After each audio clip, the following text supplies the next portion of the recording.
Hello there, it's Seb from Three Counties Motorhomes and welcome to this video guide on the 2008 era Ford motorhome or Ford-based vehicle. Now, we're going to be looking specifically at the underbonnet area today, and to access the underbonnet area, it's all handled externally. There's no lever or anything you operate from inside the cab.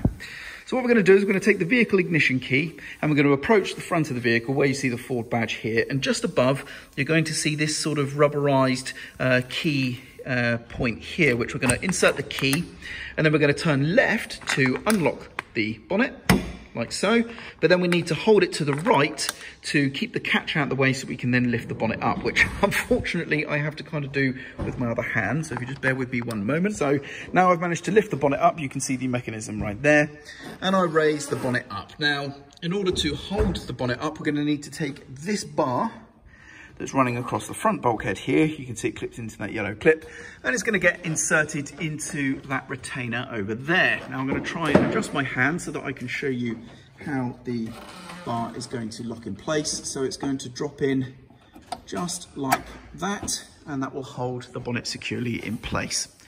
So here we have the underbonnet area, of course, and if you've watched the cab familiarization video for the internal of the cab there, you'll know that the vehicle battery is not going to be found here in the engine bay at all. It's actually underneath the driver's seat. So we do have a rather large blank space there where a battery could definitely sit, but it doesn't in this particular instance. We have the brake fluid here. You can identify it because it has a brake disc sort of symbol on the cap there. At the front, we have here the power steering fluid, and again, that's identified by the steering wheel icon or symbol on the top there. Most immediately recognizable though is of course the oil filler right there, and this particular model does have a little oil drip tray, which is very handy. The dipstick is at the front right here, again, very easy to spot.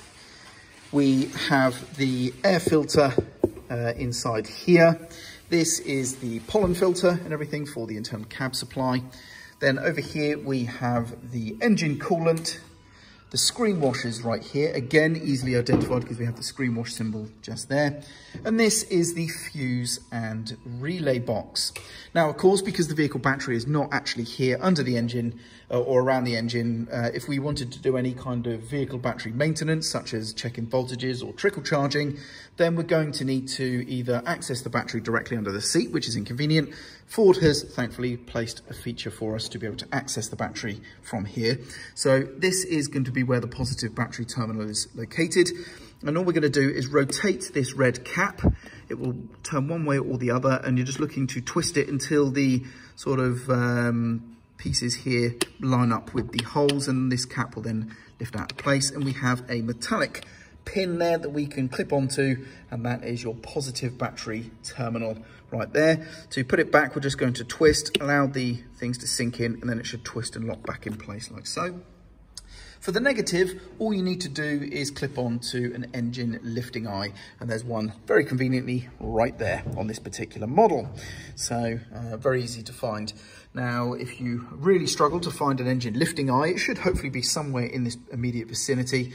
Then you can use potential other bolts that are fixed to the subframe or chassis of the vehicle if you can find one of those. But it should be relatively easy to find an engine lifting eye.